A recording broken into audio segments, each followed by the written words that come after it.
Hello and welcome everyone. Thank you for joining me for today's webinar. I'm Pavan Chundi, Senior Analyst at Cincinnati Children's Hospital Medical Center. In today's presentation, I would like to provide you a brief overview of a predictive tool that we developed in order to estimate the overall visit length for our outpatient visits. The primary purpose of the tool is to provide patients and families the estimated visit length at the time of their registration. Before I take a deep dive into the presentation, I would like to give a brief introduction about myself and the organization that I work for. I have a master's degree in biomedical engineering from University of Surrey, and I also have a master's degree in business analytics from University of Cincinnati, and I graduated from the program in 2014. Post 2014, I had the wonderful opportunity of working with Cincinnati Children's as an analyst. Cincinnati Children's is the leader in pediatric world. It has been ranked #3 in the most recent US news reports, and most of the specialties have been ranked in top 10. The data analytics team within Cincinnati Children's is part of the James Anderson Center for Health System Excellence. We are a group of 25 analysts who primarily work on healthcare operations, business operations. We work on quality improvement projects. We closely partner with clinical divisions. We work on outcomes, and we help to improve the processes and thereby help to improve the outcomes. These are the wide range of services that we actually offer, starting from training and coaching to tools and techniques, development of various templates. We provide a lot of QI analytics in the form of statistical process control. We also run a couple of advanced analytics projects like simulation modeling, predictive modeling. We are heavily also involved in performance management, and we also provide a lot of data and infrastructure pertaining to population measures. I would like to give you a brief background how we actually started this project and what led us into this. So patient family experience is one of our key measures where we actually measure how patients and families feel about their experience whenever they visit. We do have a survey that gets conducted, and there is a question in the survey which says, did you see the provider within 20 minutes of your scheduled visit time? Now, this particular question has been a problem because it has been the lowest rated question continually for the past 24 months. The team decided to see if we are able to provide any kind of an insights, try to understand what is happening with this particular question. The way the team tried to answer this is, let's keep patients and families informed about the visit length. So when we talk of the visit length, obviously it includes the wait time. So this kind of gives us an overall picture rather than just telling them that, your estimated wait time would be 24 minutes, as wait time can be really subjective.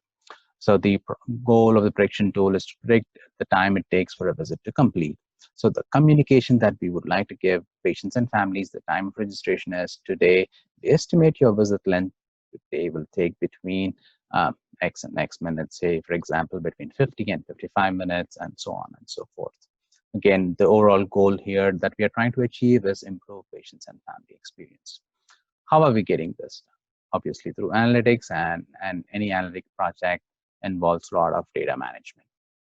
And now when we talk of data management, I think one of the important steps here we would involve is a lot of process mapping, looking at historic data, timestamps inventory, model building, validation, and testing.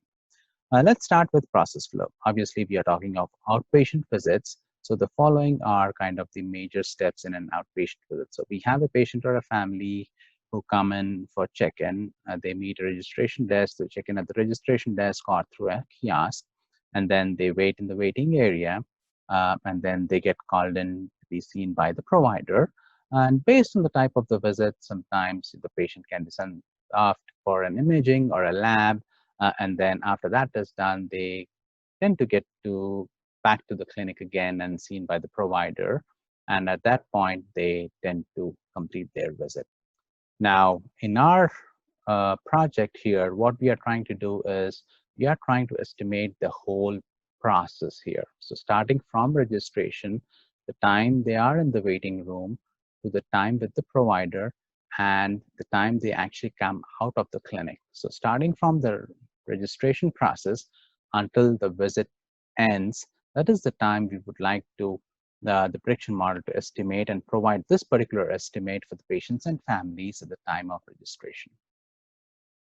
Uh, but again, we looked at a lot of historic data. For example, this is data telling us the appointment time to visit complete, the timestamps from our electronic medical record. So we looked at about 9 months here, 11 months of data here. The median visit length is in 56 minutes. Again, we also looked at initial data exploration. We looked at the various appointment types by the order, by days of the week, how long they were taking, and if there were any delays in the appointments. We also looked at the timestamps utilization. This is really important as the way we are trying to calculate the overall visit length is by looking at the various timestamps that are being documented in the electronic medical record. It could be a registration started, registration complete, a start visit, or end visit. So there are a lot of timestamps that are actually out there. So we just want to make sure that we pick up the right stamp and they are actually being utilized to the maximum extent. And again, we also look at the utilization from a clinic perspective, since each clinic is different and the timestamp associated with each clinic could be different. So what we do is we try to come up with the utilization matrix and try to understand what clinic or what specialty is using what type of clinic. The next thing that we have decided to do is, now that we have the data, we know what kind of variables that we are interested in, is obviously the next step is to look at the methodology. So we are looking at a prediction model. Again, it would be a regression model, and any kind of methodology that we decide, I think the first best thing is to do is some kind of literature review, look what is out there, what people have already done on similar studies. That kind of really helps us to lay ground and probably try new things or develop on certain things that have already been in place. Look at the list of variables and then choose the appropriate algorithm, test the regression model, and then and go from there. So the first step that I did is look at the literature review. So luckily, there have been a lot of models that people have studied previously, and then they have suggested actually to use linear models. One thing is linear models are simple to explain. I think any model that we create, if we are unable to translate it into a piece that is not transferable or not understandable for the end user, I think it doesn't really help. So I think sticking to a linear model, it really helps us. And there's also another study where there was an algorithm comparison. So this study looked at 9 different algorithms for their estimated, I think it is for their radiology services. They tried to estimate the wait time. So they looked at 9 different machine learning algorithms, including elastic net, support vector machine, gate nearest neighbor, gradient boosting machine, bagging classification, and regression tree. And then what they did is they had a matrix, they developed a matrix where they look at the R squared and RMSE, and then the study actually suggests using elastic net as one of the preferred method for their project. So taking the leads from these 2 studies, primarily what I've decided is the next step is to look at the variables. The variables are kind of an important factor here. So what we do is we look at the appointment order. We also look at the check-in order, whether the patient was on time or not, whether the previous appointment got delayed, if it got delayed by how many minutes, and then if the previous appointment got delayed with the specific provider. Sometimes you do have shared services, shared room services, where you could have multiple providers sharing the same rooms. And then previous appointment delayed. Again, what is the time between appointments and the number of appointments with the provider? So usually sometimes we tend to see about 3 to 4 appointments scheduled at the same time for the same provider. And also, we also look at the median appointment length with respect to the check-in order, appointment order for the provider for a given day of the week, and also for the visit type. So these are some of the important variables that have really significant in predicting the visit length. Um, Now, trying to understand based on what type of methodology is really helpful for us, I think we are looking at a linear model. In an ideal world, if all the assumptions are met, we would have unbiased estimate coefficient and have the lowest variance. Everything would looks really good.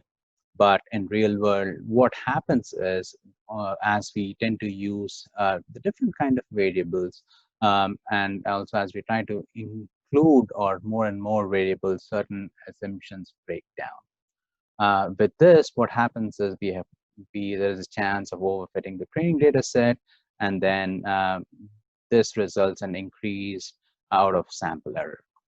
So one of the way to overcome this issue is select a regularized regression or a penalized regression.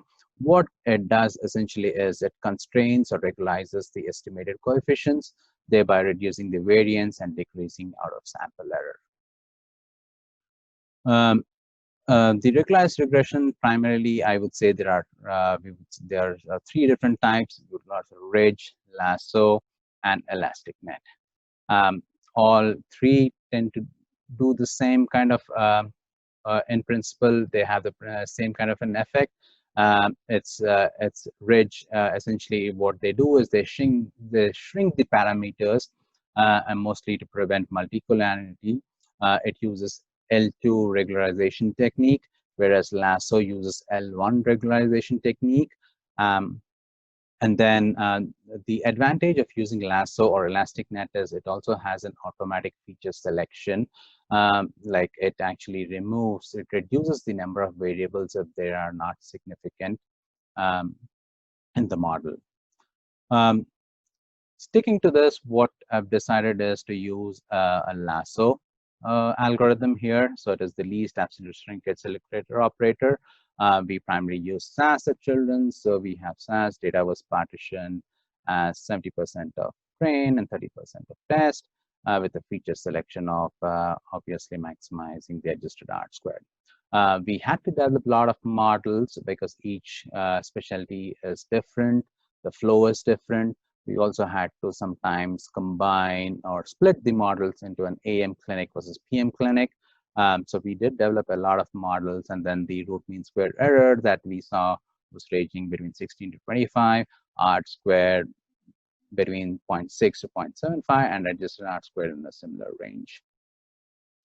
Now, coming to the accuracy and the results of the model, I think this is really important for us, the way for any prediction model or any tool, when we try to translate a prediction model into a tool, and then when we take this out to general audience, is really trying to understand what is the purpose of the tool. At Children's, we are blessed to have patients and family as a part of our advisory council.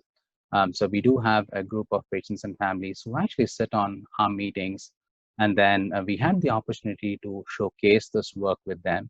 And then we did really ask them, what is important for you from a performance perspective? How do you rate a model? What do you think is a good estimate? Or in other words, how far can be off, or how far the predicted value can be off from the actual? I think most of them suggested that, if you are able to give us an estimate within 20 minutes, I think they said, it is a great estimate. And I think they said that would be really great. I think there'll be a lot of buy-in from everybody. So based on this, what we decided is to actually grade the outcome of the tool into 3 different buckets. Great, if the actual minus predicted value is between plus or minus 10 minutes. And then if it is between 10 to 20 minutes, we call it good. And anything above 20 minutes, we put in a risky category. Now, the next step is what we did is we actually went ahead and we did some pilot studies. And also, we also surveyed people while doing those pilot studies. So these tests were done. So we had 12 pilot studies done across 8 divisions. So these are the clinical divisions that we did: orthopedic, ophthalmology, DDBP, foster care, ENT, nephrology, PPC, and urology. So we looked at about 647 overall encounters, with 24% of the studies in the great category and 53% of the visits in the good category and 23 in the risky category. Again, if you go back to the previous categories that we said, so most of our data, so we can say about 77% of our studies are within the plus or minus 20 range. And then the model is actually performing as per the desired scale of the Patient Family Advisory Council. We also surveyed with 2 questions. The first question was, we just asked them, was this information helpful, and whether the estimate was accurate or not. Again, we had overwhelmingly very positive response. For those studies, 91% of them saying yes, this information was helpful, and then 73% of them saying that this response is, the estimate was actually accurate. Now, next steps. I think it's almost the way it's almost like we are living in 2 worlds. One is pre-COVID era and post-COVID era. So pre-COVID, I think that's when the work started. As COVID hit, there have been a lot of changes, especially in the scheduling, with telehealth visits being one of the main visits. Certainly, there's been an effect on the clinic flow. So we would like to revalidate the tool and see the performance of the tool. And then once we are good with that, what we would do is we would actually integrate the tool into the electronic medical record, because that is an important component of the tool, as we would not want to have any kind of a manual intervention. We would want this number to populate either the registration kiosk or at the kiosk of the registration staff, so that they can actually communicate it to the patients and families directly. I would like to end my presentation with certain acknowledgements. I would like to thank Dr. Patty Manning, who's Chief of Staff. She has been a strong supporter of this work. Dave Cryer, VP of Patient Services, one of the chief sponsors of the work. I would also like to thank Nicole Rogoski. She's the project manager, keeping us on tab. I would also like to thank all the ambulatory leadership team who actually gave their inputs and who came forward in testing in their areas. Blair Davis, Director for Data Systems and Analytics team, Matt Fraser, the lead analyst for Data and Analytics team. Below are my contact details. Please feel free to reach out to me at pavan.chundi@cchmc.org. If you have any questions or any feedback, please do not hesitate to reach out to me. I hope you liked the presentation. If you have any questions, as I said again, please feel free to reach out to me. Thank you for your time today.